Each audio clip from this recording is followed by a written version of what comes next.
Hello बच्चों, हम लोगों ने यहाँ तक देखा था कल के वीडियो में लेक्चर नंबर फर्स्ट में हम चैप्टर पढ़ रहे हैं क्लास 11 केमिस्ट्री का चैप्टर नंबर फर्स्ट रसायन विज्ञान की कुछ मूल अवधारणाएं।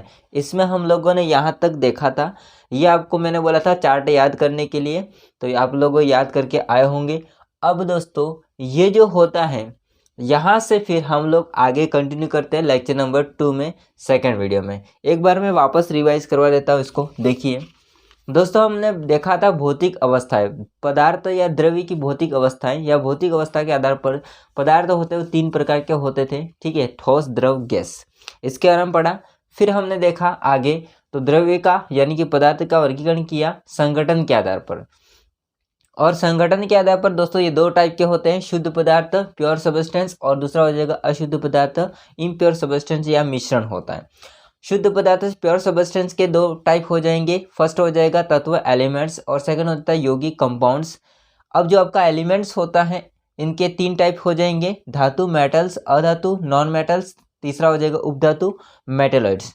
और अशुद्ध पदार्थ या मिश्रण होता है इम्प्योर सब्सटेंस के 2 प्रकार हो जाएंगे, समांगी मिश्रण होमोजेनियस मिक्सर और हेटेरोजेनियस मिक्सर विषमांगी मिश्रण। अब इनके बारे में एक एक करके हम लोग पढ़ते हैं। तो दोस्तों अब देखिए लेक्चर नंबर 2 में इनके बारे में। सबसे पहले हेडिंग लगाइए शुद्ध पदार्थ। हाँ दोस्तों, तो आप लोग देखिए ध्यान से। सबसे पहला जो हेडिंग है वो है आपका शुद्ध पदार्थ प्योर सब्सटेंस। दोस्तों मैं आपको यहाँ पर प्योर सब्सटेंस और इम्प्योर सब्सटेंस यानी कि अशुद्ध पदार्थ और शुद्ध पदार्थ दोनों में एग्जाम्पल दे करके बताता हूँ, फिर इसकी डेफिनेशन आप लोग बाद में लिख लेना। देखिए ये अलग से हम बात करते हैं यहाँ पर दोस्तों। एक है आपका सोडियम धातु, दूसरा है आपका H2O, तीसरा है आपका CO2, ठीक है। यहाँ पर मैं लेता हूँ, एक है आपका जल प्लस रेत, जल प्लस चीनी और जल प्लस जल बार बार नहीं आते, हम दूसरा ले लेते एक एग्जांपल, दाल प्लस कंकड़, दाल प्लस कंकड़। समझना ध्यान से, इसकी बात नहीं करें, तत्व की बात नहीं करें, वो तत्व इसी के अंदर आ जाएगा। हम शुद्ध पदार्थ और एक दूसरा क्या है अशुद्ध पदार्थ। अशुद्ध पदार्थ को दूसरा नाम क्या कहते हैं, मिश्रण कहते हैं। अशुद्ध पदार्थ या फिर मिश्रण, अशुद्ध पदार्थ या फिर मिश्रण। समझना ध्यान से दोस्तों, यहाँ पर सोडियम लिखा हुआ है, इसका मतलब होता है सोडियम का एक टुकड़ा, सोडियम का एक टुकड़ा। अब आप अंदाज़ा लगा सकते हो, सोडियम का हमने इतना सा एक टुकड़ा लिया है, वो सोडियम धातु उसके अंदर बहुत सारे परमाणु होंगे। मतलब ऐसा तो है नहीं कि वो एक टुकड़ा एक बड़ा परमाणु है, क्योंकि परमाणु तो हमको दिखाई नहीं देता है, ठीक है। तो दोस्तों सोडियम का एक टुकड़ा, इसका मतलब ये हुआ कि सोडियम होता है वो सोडियम उसके जैसे, मतलब एक परमाणु नहीं, एक परमाणु नहीं, अनेक परमाणु से मिलकर के एक सोडियम का टुकड़ा बना हुआ है। मतलब एक ही प्रकार के परमाणु से मिलकर के बना होता है। इसको हम बोल सकते हैं कि जिनका संगठन दोस्तों निश्चित होता है। संगठन मतलब जिससे वो मिलकर बना हुआ है उसका संगठन निश्चित होता है। तो पहला आपको समझ में आ चुका है, ओके। दूसरा आप समझते हो, यहाँ पर है H2O। अब H2O का मतलब होता है दोस्तों एक गिलास पानी, ठीक है। तो हम कह सकते हैं H2O मतलब कि एक बीकर पानी, यानी कि एक बीकर H2O, एक बीकर H2O। अब बीकर के अंदर H2O है, जल है। इसका मतलब ये तो नहीं है कि एक H2O यानी कि एक ही अणु होगा, ऐसे कैसे, बहुत सारे अणु होंगे। आ रही बात समझे, बहुत सारे अणु होंगे। मतलब आप देखोगे तो H2O होता है, पानी का जो सूत्र होता है इसमें आप कंपोजिशन देखोगे, संगठन देखोगे दोस्तों, तो वो आपको निश्चित मिलेगा, निश्चित अनुपात ही होगा। तो दोस्तों यहाँ पर ध्यान रखना कि H2O होता है वो जल का होगा, इसमें 2 हाइड्रोजन और 1 ऑक्सीजन, इनका अनुपात यही होगा, वरना पानी का सूत्र ये अनुपात नहीं होगा तो फिर पानी का सूत्र नहीं होगा। कहने का मतलब मेरा यही है सिंपल सा कि आप देखो सोडियम का टुकड़े में एक ही प्रकार के परमाणु है, यहाँ पर अलग अलग परमाणु हैं बट इनका अनुपात है वो निश्चित रहेगा, जल का अनुपात निश्चित रहेगा। यहाँ पर CO2 में देखो आप लोग, CO2 में मान लेते हैं हमने एक गुब्बारे में या फिर आपने शिकंजी पी होगी, ठीक है, सोडा पिया होगा, उसमें आप जैसे ढक्कन को खोलते हैं तो CO2 बाहर निकलती है बुदबुदाहट के साथ में, गैस है ना, आपने देखा होगा। तो मान लेते हैं हमारे पास में ये जो CO2 होते हैं वो एक बोतल में वो शिकंजी वाला ही ले लेते हैं, ठीक है, शिकंजी वाला आप लोग ध्यान रखना, सोडा वाला। तो एक बोतल है, उसमें हमारे पास में क्या है CO2। इसका मतलब ये तो नहीं है कि CO2 का एक ही अणु होगा, उसके अंदर बहुत सारे अणु होंगे। अब इसमें CO2 जो कार्बन डाइऑक्साइड है उसका अनुपात देखोगे तो कार्बन 1 है भाई और ऑक्सीजन आपके 2 हैं, तो इसका अनुपात क्या होता है, 1:2 होता है। इसमें परमाणु होते हैं वो दोस्तों अलग अलग है, लेकिन इसका अनुपात जो होता है वो निश्चित होता है। तो ये जो सारे हैं Na, H2O और CO2 वो दोस्तों आते हैं आपके शुद्ध पदार्थ के अंदर। किसके अंदर, शुद्ध पदार्थ के अंदर। तो मैं यहाँ पर लिख लेता हूँ, ये सारे के सारे क्या है दोस्तों, शुद्ध पदार्थ, ठीक, ओके। यहाँ पर देखो, यहाँ पर दोस्तों जल है और रेत है। मान के चलिए एक बीकर में आपने जल लिया, ठीक है, आधा लीटर, और उसके अंदर आपने रेत को लिया और उसके अंदर डाल दिया। अब आप देखो ध्यान से दोस्तों, तो इन दोनों का जो मिलना है, इन दोनों का जो मिश्रण है, उसमें आपको निश्चित यानी का संगठन फिक्स देखने को नहीं मिलेगा। समझ में आई बात। जल होता है, इसका यहाँ पर आप देखोगे निश्चित अनुपात है, बट वो इसका मिश्रण रेत के साथ में, तो रेत कितनी है हमको नहीं पता, जल कितना हमको नहीं पता, जल पता है तो हमको रेत का कण थोड़े पता है ना, तो इनका संगठन होता है निश्चित नहीं होता है। तो ऐसे मिश्रण या ऐसे पदार्थ जिनका संगठन निश्चित नहीं होता है, निश्चित अनुपात में नहीं होता है, तो वो दोस्तों आते हैं आपके अशुद्ध पदार्थ या मिश्रण के अंदर आते हैं। यहाँ पर देखो दोस्तों, मान लेते हैं जल है और चीनी है, जल है और चीनी है, तो आधा लीटर हमने जल मान के लिया, ठीक है, और उसके अंदर हमने चीनी घोल दी। अब इसमें आप देखोगे तो इनका संगठन होता है वो निश्चित आपको देखने को नहीं मिलेगा। यहाँ पर देखो दाल है और कंकड़ है, दाल के अंदर कंकड़ है ना, तो इसमें भी आप देखोगे तो दाल और कंकड़ का जो अनुपात होता है निश्चित नहीं होता, जिनका संगठन निश्चित नहीं होता। इसका मतलब यहाँ पर जो सारे के सारे लिखे हुए हैं वो सारे के सारे दोस्तों अशुद्ध पदार्थ के अंदर आते हैं, या हम कह सकते हैं मिश्रण के अंदर आते हैं, ठीक है। एक ही बार में आपको पूरा कॉन्सेप्ट समझ में आ जाएगा, आपको कुछ भी करने की जरूरत नहीं है, ठीक, इतना समझ में आ चुका है आपको, ओके। अब इसके अंदर भी बहुत सारी बातें हैं। देखिए दोस्तों, यहाँ पर मैंने लिखा है सोडियम का एक टुकड़ा, इसका मतलब सोडियम के जैसे बहुत सारे परमाणु हैं, मतलब सोडियम के ही परमाणु से मिलकर उसका एक टुकड़ा बना हुआ है। तो एक ही परमाणु से मिलकर के बना हुआ पदार्थ, ये दोस्तों आप क्या कहलाता है, तत्व। क्या कहलाता है, तत्व, एलिमेंट्स कहलाता है। तो जिनके अंदर एक ही प्रकार के परमाणु से मिलकर के बनता है पदार्थ दोस्तों, शुद्ध पदार्थ, उसको कहा जाता है तत्व। क्या कहा जाता है, तत्व। बट दोस्तों अनुपात निश्चित है, संगठन निश्चित है, लेकिन वो भिन्न भिन्न परमाणु या भिन्न 2 या 2 से अधिक परमाणु से मिलकर के जो बनता है आपका शुद्ध पदार्थ, बनता है आपका शुद्ध पदार्थ, इसको दोस्तों कहा जाता है क्या, तो इसको कहा जाता है दोस्तों यौगिक। क्या कहा जाता है? यौगिक।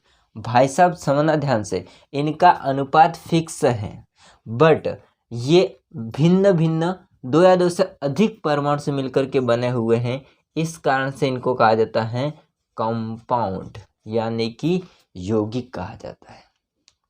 तो शुद्ध पदार्थ के दो प्रकार थे, आपने अभी देखा, एक तत्व था, एक यौगिक था, आपको समझ में आ गया।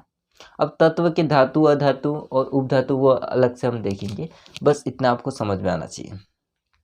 यहाँ पर समझिए, देखो जल के अंदर रेत है, तो आपने जल के अंदर रेत डाल के देखी होगी, ठीक है, घुलती है क्या? नहीं घुलती है।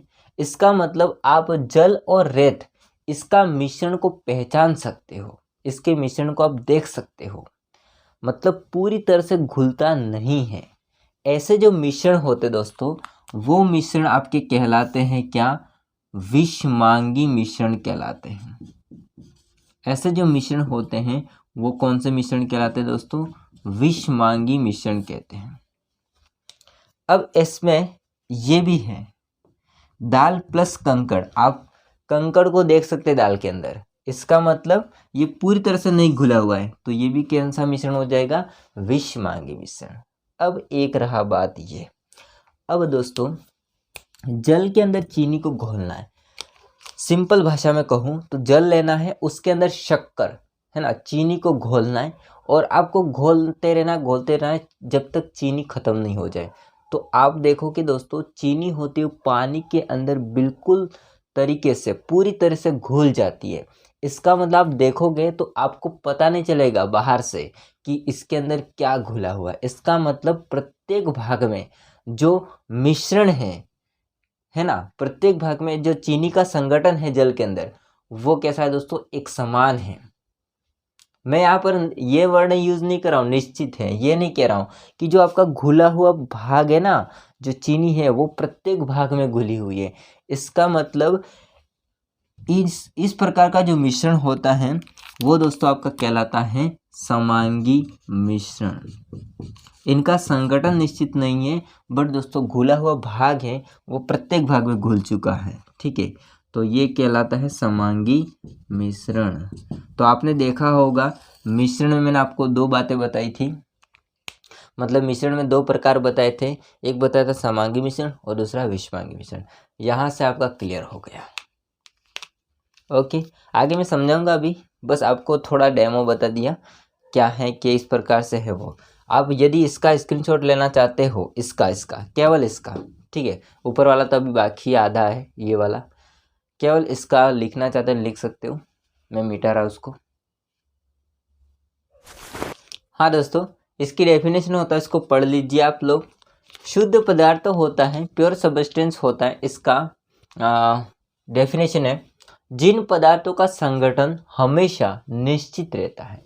अभी आपने देखा 3 एग्जाम्पल, ठीक है, सोडियम का टुकड़ा, H2O, CO2, आगे NH3 अमोनिया भी ले सकते हैं आप लोग, CO2 हो गया, CO ले सकते हो, तो बहुत सारी बातें हैं। तो दोस्तों उन्हें हम क्या कहते हैं? शुद्ध पदार्थ कहते हैं, मतलब जिनका संगठन निश्चित रहता है। अब इनको भौतिक विधि द्वारा पृथक नहीं किया जाता। यदि आप लोग पानी को दोस्तों फेंक देते हो तो उसमें क्या H2O में हाइड्रोजन ऑक्सीजन अलग होंगे? बिल्कुल नहीं होंगे। यदि आप सोडियम के टुकड़े को फेंक देते हो या इसको तोड़ देते हो तो क्या उसमें सोडियम और सोडियम परमाणु अलग होंगे? नहीं होंगे। इसका मतलब आप समझ सकते हो कि भौतिक विधियों के द्वारा, भौतिक मतलब जैसे कि अलग करना हाथों से, ठीक है, किसी चीज़ से अलग करना, मतलब जैसे आप चावल को नहीं देखा होगा, आपकी मम्मी लोग होते हैं वो क्या करते हैं, चावल में से जो कंकड़ होते हैं वो ऐसे ऐसे करके बाहर निकालते हैं, बीन के बाहर निकालते हैं, तो ये सारी चीज़ें तो भौतिक विधियाँ, तो भौतिक विधियों द्वारा पृथक नहीं किया जा सकता, अलग नहीं कर सकते हैं। रासायनिक विधियों के द्वारा तो अलग कर सकते हैं। इनके 2 प्रकार होते हैं। फर्स्ट हो जाएगा तत्व, एलिमेंट्स की अगर हम बात करते हैं तो अभी आपको यही बताया कि एक ही प्रकार के परमाणु से मिलकर के बने हुए शुद्ध पदार्थों को हम क्या कहते हैं? तत्व कहते हैं। तो एक ही प्रकार के परमाणु से बने हुए शुद्ध पदार्थ, इसका मैं एग्जांपल बताता हूँ आपको। अभी बताया था सोडियम का टुकड़ा वाला, तो आप लोग लिख सकते हो इसमें हाइड्रोजन, सोडियम, सल्फर, ऑक्सीजन आदि। आप चाहे उतने लिख सकते हो। बट दोस्तों यहाँ पर एक बात ध्यान रखना, तत्व में ये नहीं है कि एक ही प्रकार के परमाणु से मिलकर बना होता, वो तो फिक्स बात है, लेकिन उसमें एक ही प्रकार के परमाणु बहुत भी हो सकते हैं। तो यहाँ पर मैं लिख सकता हूँ दोस्तों, तत्व एक से ज़्यादा परमाणु के भी बने होते हैं, ज़्यादा परमाणुओं के भी बने होते हैं। ठीक है, एक से ज़्यादा परमाणु के भी बने होते हैं। जैसे कि मैं आपको एग्जांपल बताता हूँ, देखिए उदाहरण S8। देखो एक ही प्रकार के परमाणु, इसमें आप देखोगे तो सल्फर सल्फर सल्फर, ये एक ही प्रकार के परमाणु है, लेकिन वो S8 है। तो देखो दोस्तों, तत्व एक से ज़्यादा परमाणु के भी बने हो सकते हैं, लेकिन वो भिन्न नहीं होने चाहिए। आ रही बात समझे, वो भिन्न नहीं होने चाहिए। एक एग्जांपल और बताता हूँ, N2 तो O2, ये भी तत्व ही कहलाते हैं। क्या कहलाते हैं? तत्व। इसको यौगिक मत बोल देना, ठीक है। ये क्या है? तत्व है ज़्यादा बट एक ही प्रकार के हैं आदि। तो ये ध्यान रखना। ओके, आगे दोस्तों हम बात करेंगे, आवर्त सारणी में आपने देखा होगा टोटल कितने तत्व होते हैं। तो कुल तत्व 118, अभी तक जो ज्ञात तत्व हैं वो कितने हैं? कुल तत्व 118 है, 118 तत्व हैं। 118 तत्वों में दोस्तों 92 प्राकृतिक तत्व हैं। 92 होते हैं दोस्तों प्राकृतिक तत्व हैं। क्या है? प्राकृतिक तत्व, अर्थात ये मानव द्वारा नहीं बनाए गए, ठीक है, प्रकृति में पहले से उपलब्ध है। शेष बचे तत्व क्या हो जाएंगे? कृत्रिम हो जाएंगे, ठीक है। शेष बचे तत्व कृत्रिम तत्व कहलाते हैं, सिंथेटिक एलिमेंट्स। तो नेचुरली कितने हैं? 92, बाकी बचे हुए यानी कि 24। अगर लिखना चाहते हैं तो लिख सकते हैं, इसमें से माइनस करके कितना हो जाएगा? 24। तो वो हो जाएंगी कृत्रिम तत्व। अब दोस्तों जो तत्व होते हैं वो 3 प्रकार के होते हैं, आपको पता है। तत्व 3 प्रकार के होते हैं, धातु, अधातु, उपधातु। मैं इसको समझाता हूँ। देखिए धातु का मतलब क्या होता है? धातु का मतलब कठोर होते हैं, जिनमें धात्विक चमक होती है, और वो विद्युत और ऊष्मा के सुचालक होते हैं। आघातवर्धनीय मतलब इसको पीटेंगे तो चादर बनाई जा सकती है, और तन्य मतलब इसके लंबे लंबे तार बनाए जा सकते हैं। यह आपने 10th क्लास में पढ़ा होगा। तो वो सारे गुण कहलाते हैं धातु के अंदर, ठीक है। ये वो कहलाते हैं धातु। इसमें आपको एग्जाम्पल बताता हूँ धातु का। लोहा हो गया, चांदी हो गया, सोना हो गया, सिल्वर हो गया। तो ये सारे क्या हो जाएंगे दोस्तों? धातु हो जाएंगे। अधातु मतलब धातु के जो गुण हैं वो नहीं पाए जाते। इसका मतलब इसको न तो आघातवर्धनीय होते, मतलब इसको चादर नहीं बना सकते हैं, तन्य नहीं होते, लंबे तार नहीं बनाए जा सकते हैं, विद्युत और ऊष्मा के कुचालक होते हैं। तो वो सारे किसके गुण हो जाएंगे? अधातु के। और इसका एग्जाम्पल हो जाएगा दोस्तों फास्फोरस, गंधक। तो दोस्तों ये हो जाएंगे अधातु। और उपधातु की अगर मैं बात करूंगा तो धातु और अधातु दोनों के गुण पाए जाते हैं, तो उनको कहा जाता है उपधातु, मेटलॉइड कहते हैं। और इसका एग्जाम्पल होता है एंटीमनी, बिस्मिथ वगैरह। ओके, तो मैं इसको लिखता हूँ, आप लोग इतना स्क्रीनशॉट ले लीजिए।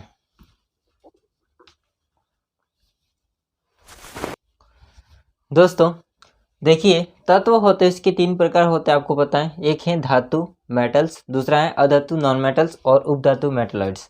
इसके अंदर डेफिनेशन लिखी गई है। देखिए धातु का मतलब क्या होता है? वे तत्व जिनमें चमक हो, चमक होनी चाहिए, ठीक है। ठोस व कठोर हो। कैसे होते हैं? ठोस व कठोर होते हैं। जैसे आपने देखा होगा एल्यूमिनियम को चमकता है, ठीक है।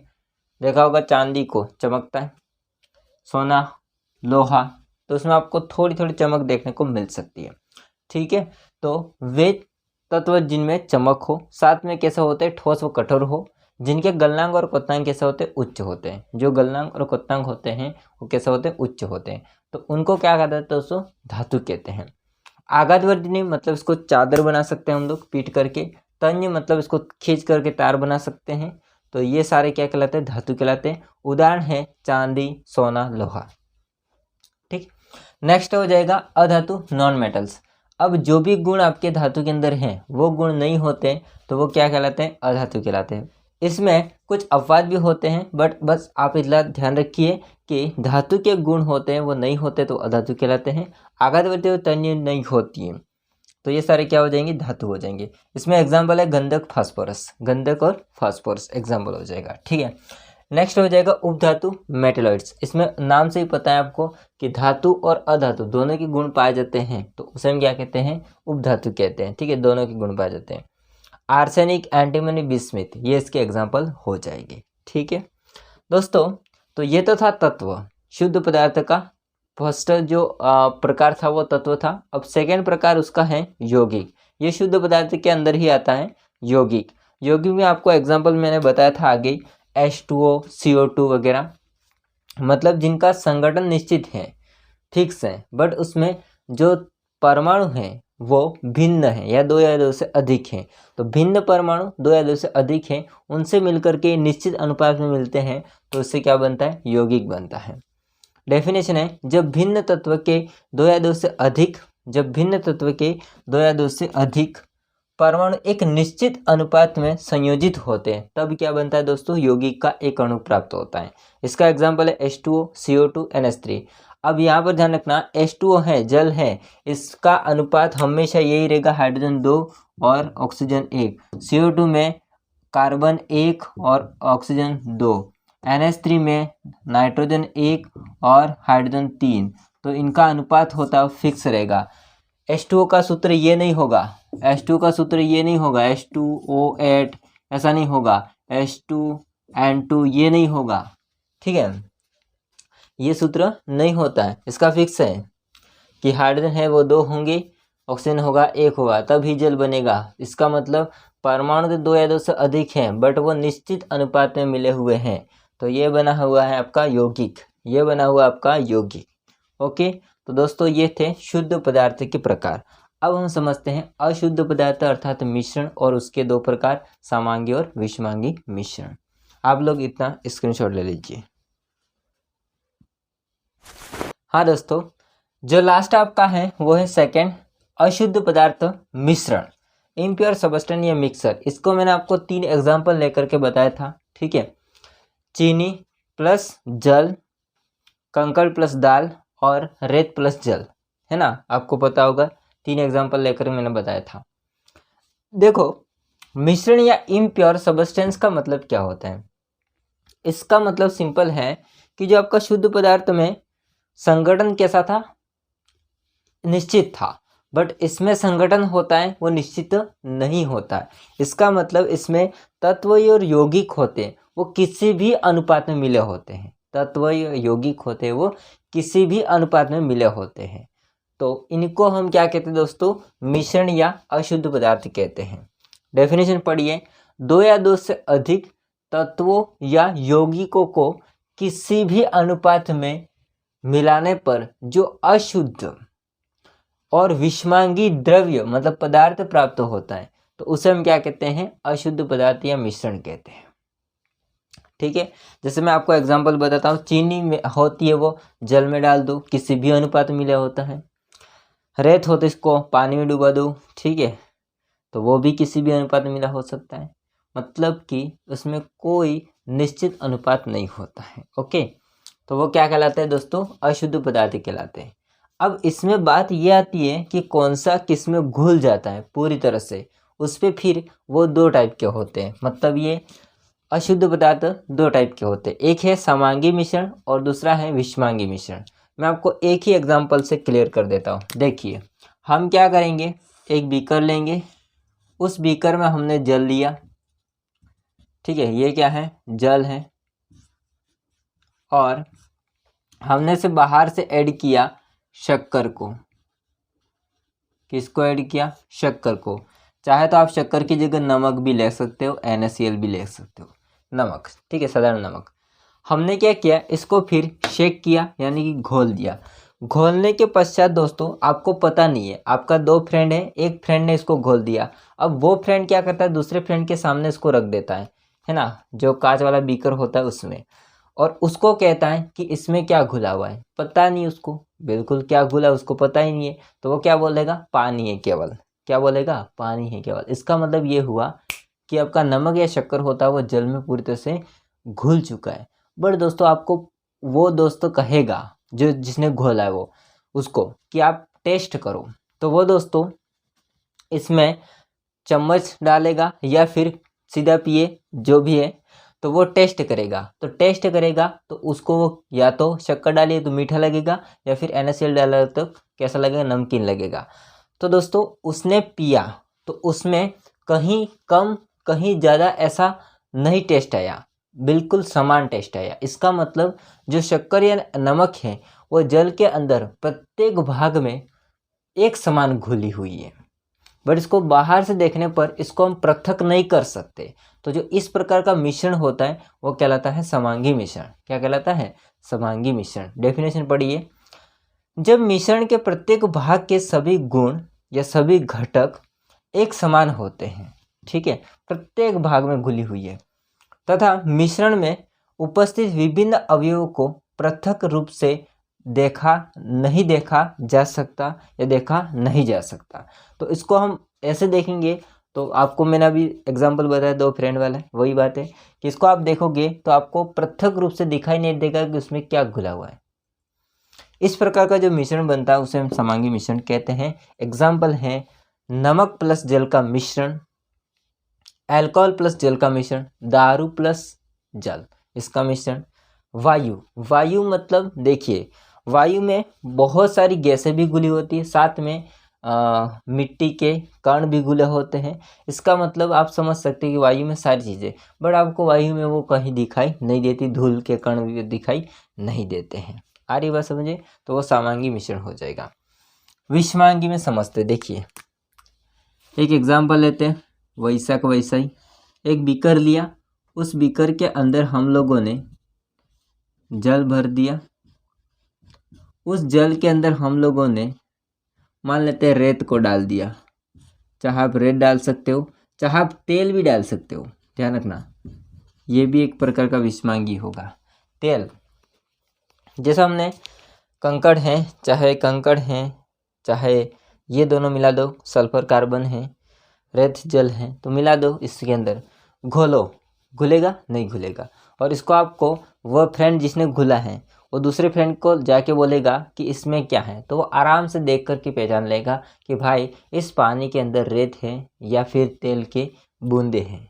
इसका मतलब वो पृथक कर सकता है कि उस मिश्रण में कौन कितने अवयव हैं, मतलब क्या घुला हुआ है, अवयव कौन से, तो वो पृथक रूप से देख सकता है, पृथक कर सकता है मतलब। तो इस प्रकार का जो मिश्रण है जिसमें जो घटक हैं वो जल के अंदर पूरी तरह से नहीं घुला हुआ है, प्रत्येक भाग में पूरी तरह से पे नहीं घुला हुआ है, तो उसे हम क्या कहते हैं दोस्तों, विषमांगी मिश्रण कहते हैं, हेट्रोजीनियस मिक्सचर कहते हैं। डेफिनेशन पढ़िए, जब मिश्रण के प्रत्येक भाग के घटक या गुण एक समान नहीं होते हैं तथा मिश्रण में उपस्थित विभिन्न अवयवों को पृथक रूप से देखा जा सकता है, बाहर रूप से देखेंगे देखा जा सकता है कि उसमें क्या घुला हुआ है, तो इस प्रकार का जो मिश्रण होता है उसे विषमांगी मिश्रण कहते हैं। एग्जाम्पल की बात करेंगे तो रेत प्लस जल, सल्फर प्लस कार्बन का मिश्रण, दाल प्लस कड़ का मिश्रण। तो आप पीछे मिश्रण लगा देना, ठीक है। तो दोस्तों ये था पूरा क्लासिफिकेशन जो आपका द्रव्य अर्थात पदार्थ था उसका। अब इसके अलावा नेक्स्ट जो टॉपिक है वो नेक्स्ट वीडियो में स्टार्ट करेंगे। हालांकि ये वीडियो बहुत लंबा हो चुका है, इसके लिए माफ़ी चाहता हूँ। बाकी वीडियो कैसा लगा वो कमेंट करके बताइएगा। वीडियो अच्छा लगा तो लाइक करना, चैनल को सब्सक्राइब नहीं किया तो कर देना। मिलते हैं नेक्स्ट वीडियो में, तब तक के लिए जय हिंद, वंदे मातरम। स्क्रीनशॉट।